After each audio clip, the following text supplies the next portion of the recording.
ठीक है, तो हम लोग औषधि विज्ञान पढ़ रहे हैं जिसमें हमने आयुर्वेद सिस्टम को पढ़ा। अब हमको देखना है इसके अंदर एक और पद्धति होती है जिसको कहते हैं सिद्ध। ठीक है, सिद्ध पद्धति है ना, इसको सिद्धा लिखते हैं इंग्लिश में, सिद्धा, हिंदी में हम बोलेंगे सिद्ध पद्धति। ये भी एक सिस्टम है, जैसे आपका आयुर्वेदिक वाला एक सिस्टम था, वैसा ये सिद्धा सिस्टम भी एक सिस्टम है। ठीक है, बस ये क्या है, जैसे आयुर्वेदा को हमने बोला, हमारे प्राचीन भारत में सबसे ज़्यादा आयुर्वेदा से ही क्या होते थे, कोई भी बीमार पड़ता था तो उसी से ही ट्रीटमेंट होता था। वैसे ही सिद्ध जो चिकित्सा पद्धति है उससे भी भारत में बहुत ज़्यादा क्या होते थे, इलाज वगैरह होते थे।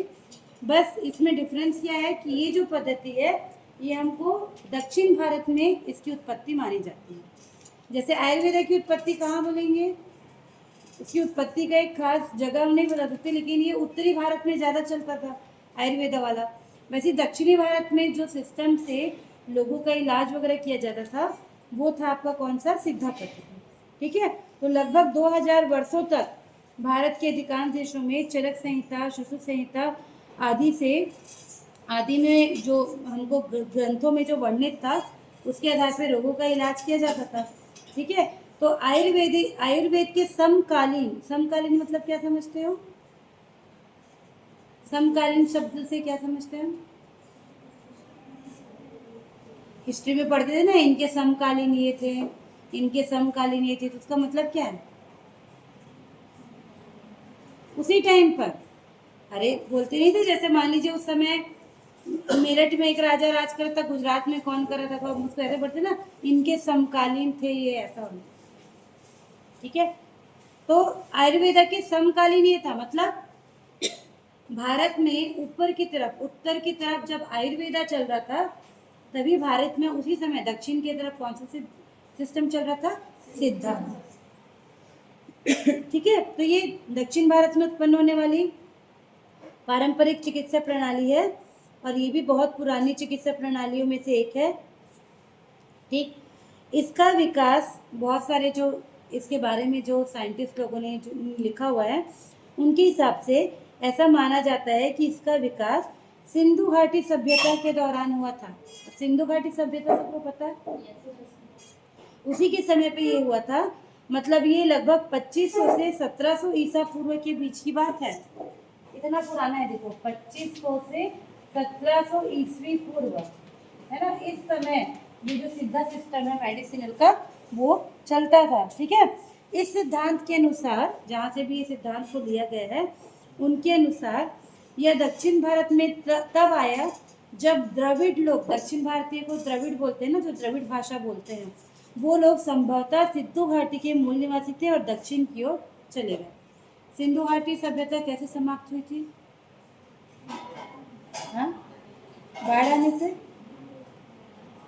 और सिंधु घाटी सभ्यता कैसे खत्म हुई थी, कौन बताएगा, इसके पीछे बहुत सारी थ्योरीज हैं, लेकिन जो एक सबसे बोलना चाहिए मानी हुई थ्योरी ये है कि बाढ़ आने के कारण पूरी की पूरी सभ्यता जो है वो खत्म हो गई थी, है ना।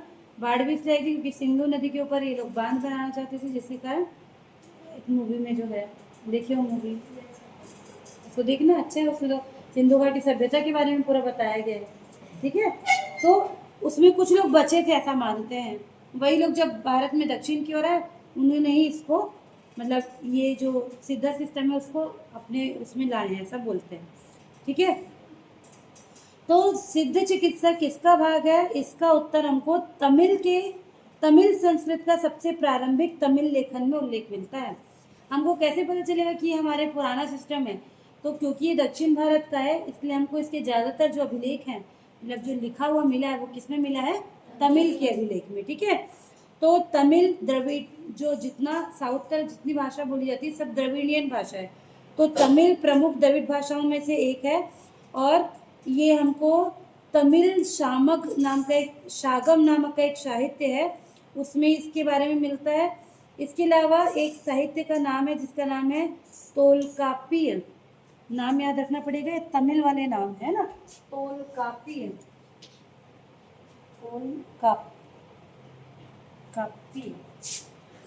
ठीक है, ये एक साहित्य का नाम है, इसको याद रखना पड़ेगा। इसमें हमको सिद्धा सिस्टम के बारे में उल्लेख मिलता है।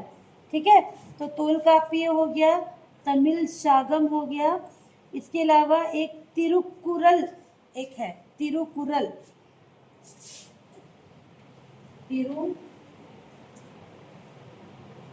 ककुरल ककुरल ककुरल, ये दो साहित्य के नाम आपको याद रखने पड़ेंगे। तो तोलकाप्पिय और तिरुकुरल, इनमें हमको सिद्धा सिस्टम के बारे में देखने को मिलता है। ठीक है, एक कवि थे, तमिल कवि, जिनका नाम था तिरुवल्लुवर, को ये समर्पित था। ठीक, तो इन साहित्य में हमको सिद्धा सिस्टम के बारे में इंफॉर्मेशन मिलता है। सिद्ध चिकित्सा के जो चिकित्सक थे उनको सिद्धर या सिद्ध के रूप में जाना जाता था। जैसे आयुर्वेदा वाले को आप क्या बोल रहे थे? वैद्य, वैद्य बोल रहे थे ना भाई। जैसे अब पहले के लोग बीमार पड़ते थे तो क्या बोलते थे? वैद्य जी को बुला लाते हैं। वैसे ही तमिल तरफ इसको क्या बोलते हैं? सिद्ध, सिद्ध या सिद्धर।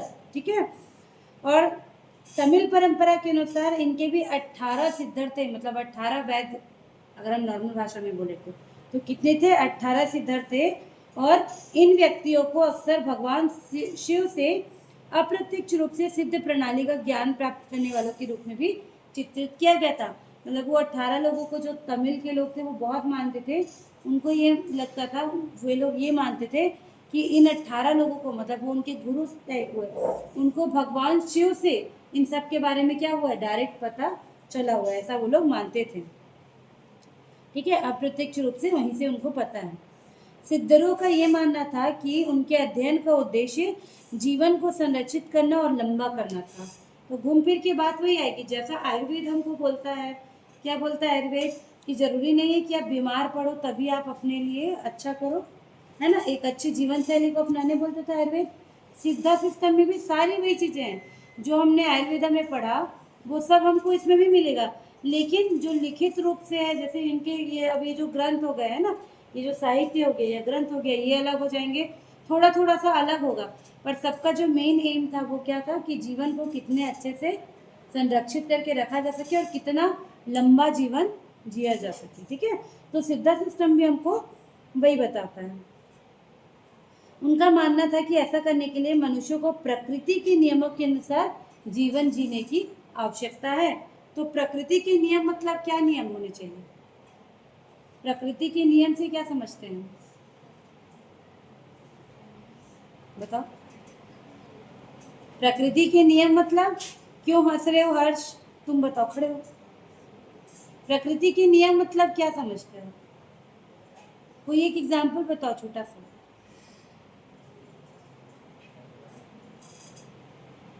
नहीं पता? कितने बजे उठते हो सुबह? 7:30। और सोते कितने बजे हो? 11। तो क्या तुम प्रकृति के नियम के हिसाब से चल रहे हो? नहीं, नहीं चल रहे हो ना। प्रकृति के नियम के हिसाब से चलने का मतलब ही वही है।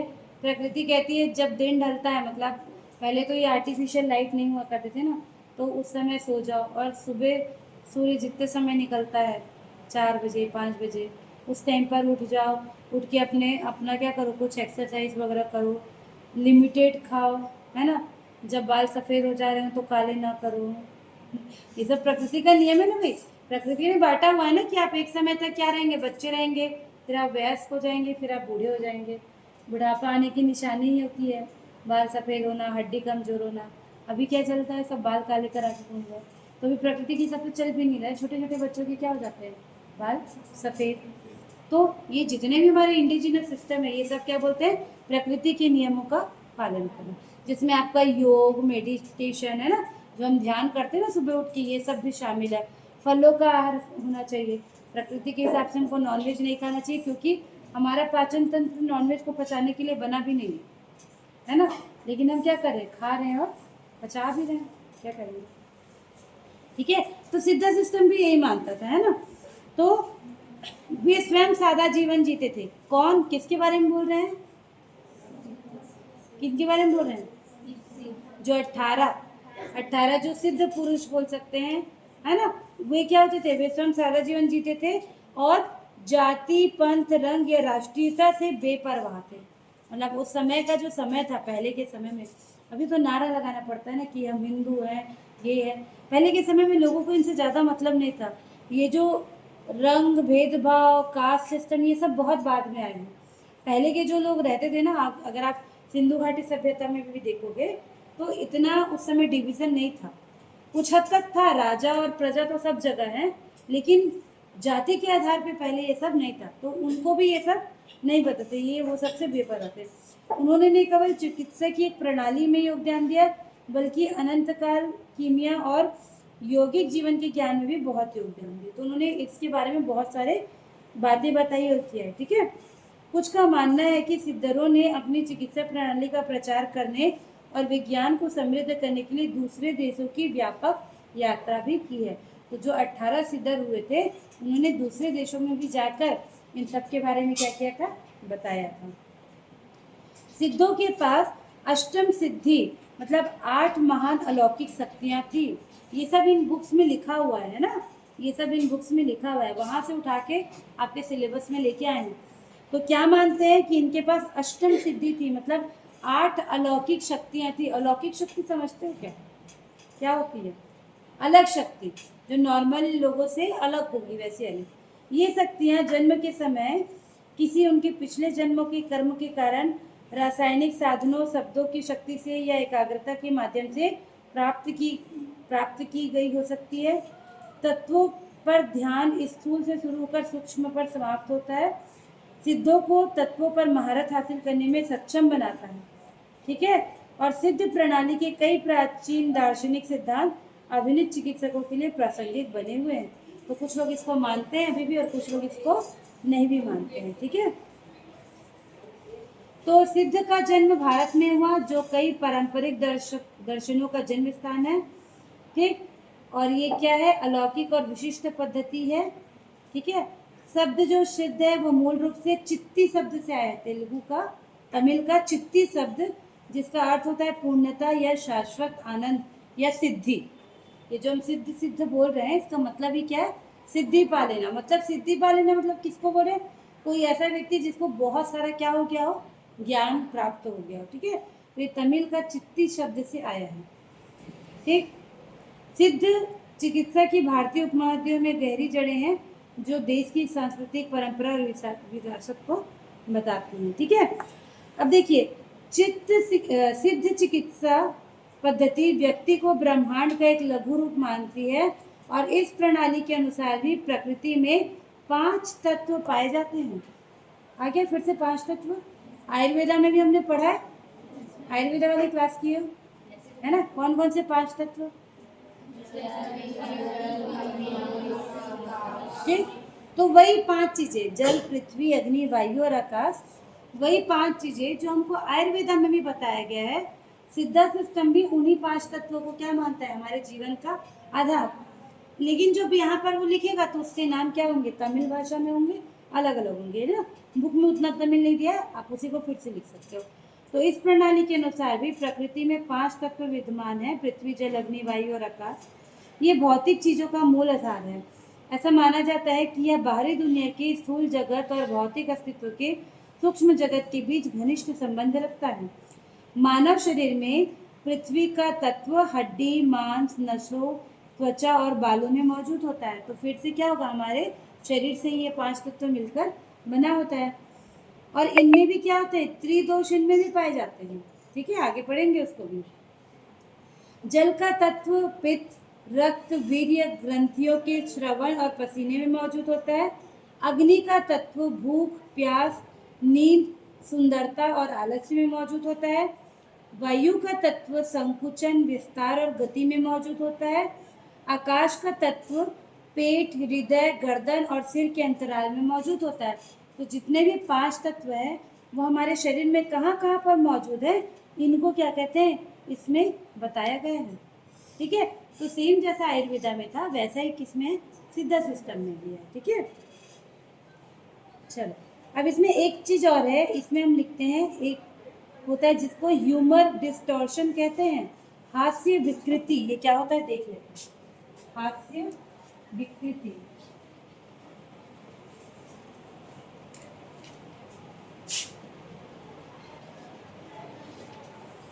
ठीक, हास्य विकृति, इंग्लिश में इसको कहते हैं ह्यूमर डिस्टॉर्शन। तो देखिए सिद्ध चिकित्सा में, देखो सिद्ध चिकित्सा 5 तत्वों को मानता है कि इससे मिलकर बना हुआ है हमारा शरीर, लेकिन 3 तत्व कौन कौन से, वायु, अग्नि और जल, कौन से 3 तत्व,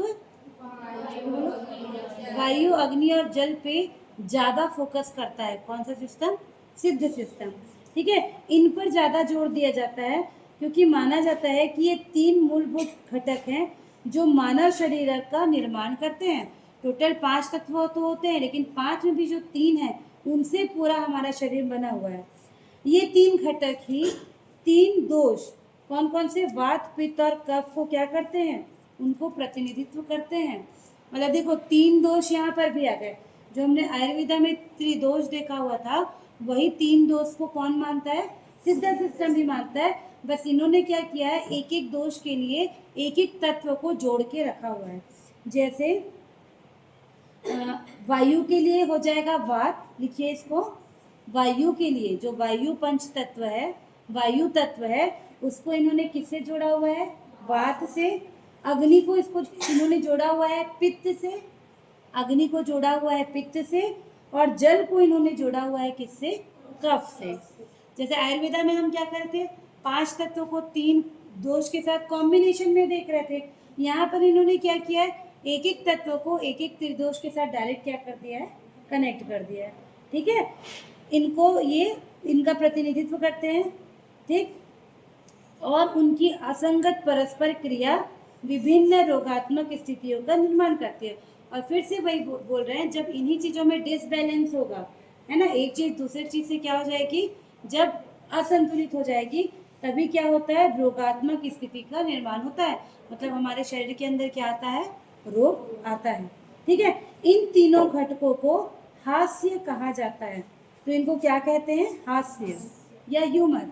जैसे आयुर्वेदा में जिसको हम त्रिदोष बोल रहे थे, सिद्ध सिस्टम में उसको क्या कह रहे हैं, हास्य। ठीक, तो चीजें सेम है, बस क्या हो रहा है, नाम में परिवर्तन हो रहा है। ठीक, तो ह्यूमर डिसऑर्डर, हास्य विकृति, आयुर्वेदा में जिस चीज को हम त्रिदोष बोल रहे थे, सिद्ध सिस्टम में हम उसी को क्या कह रहे हैं, हास्य विकृति। और ये तीनों जो चीजें हैं, वात, पित्त और कफ, ये 3 तत्वों से क्या है, जुड़ी हुई है। ठीक, तो देखिए सिद्ध सिद्धांत के अनुसार भी सभी रोग वात, पित्त और कफ के असंगत मिश्रण के कारण होते हैं।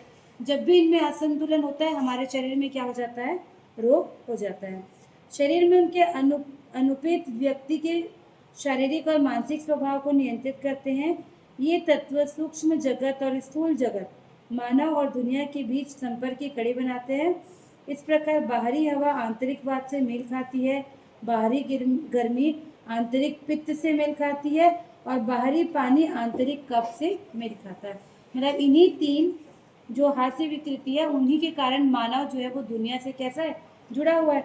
तो कैसे जुड़ा हुआ है, बाहरी हवा हमारे आंतरिक वात से जुड़ी हुई है, बाहर की गर्मी हमारे अंदर के पित्त से जुड़ी हुई है, और बाहर की जो पानी है वो हमारे आंतरिक कफ से मेल खाता है। सिद्ध सिद्धांत के अनुसार सामान्य परिस्थिति में वात श्रोणि और मलाशय से संबंधित क्षेत्रों में रहता है, पित्त पेट और विसरा से संबंधित क्षेत्रों में रहता है, और कफ सांस, गले और सिर से संबंधित क्षेत्रों में रहता है। तो इन 3 जो विकृति हैं उनको भी हमारे शरीर से क्या कर दिया, इन्होंने जोड़ दिया है। ठीक है, उसके बाद देखिए सिद्धरों का मानना था कि वात स्वयं उत्पन्न होते हैं और दैवीय ऊर्जा के समान होते हैं। वात का असंतुलन सभी बीमारियों का मूल कारण हो सकता है। अब ये जो 3 विकृति हैं, उनमें भी ज़्यादा किस पे ये लोगों ने फोकस किया, वात के ऊपर। अगर वात बिगड़ा हुआ है शरीर का, तो कोई ना कोई मतलब मूल कारण किसी भी बीमारी का क्या हो सकता है, वही हो सकता है। माना जाता है कि पित्त अग्नि की सभी विशेषताओं का प्रतिनिधित्व करते हैं, जैसे जलना, उबलना, गर्म होना और इसी तरह की संवेदनाएं। यह तरल पित्त में निहित गर्मी को दिया गया नाम था। ठीक है, जो मूत्र और मल के रूप में अपशिष्ट पदार्थों को बाहर निकालता है। और माना जाता है कि यह आंखों की दृष्टि, त्वचा को सुंदरता और मन को प्रसन्नता देता है। ठीक, यह माना जाता है कि कफ शरीर को नमी प्रदान करता है और स्थिरता देता है। अंगों की दृढ़ता बढ़ाकर शरीर की ताकत को बढ़ाया जाता है, और इस तरह उन्हें एक दूसरे के साथ सामंजस्य में रखता है।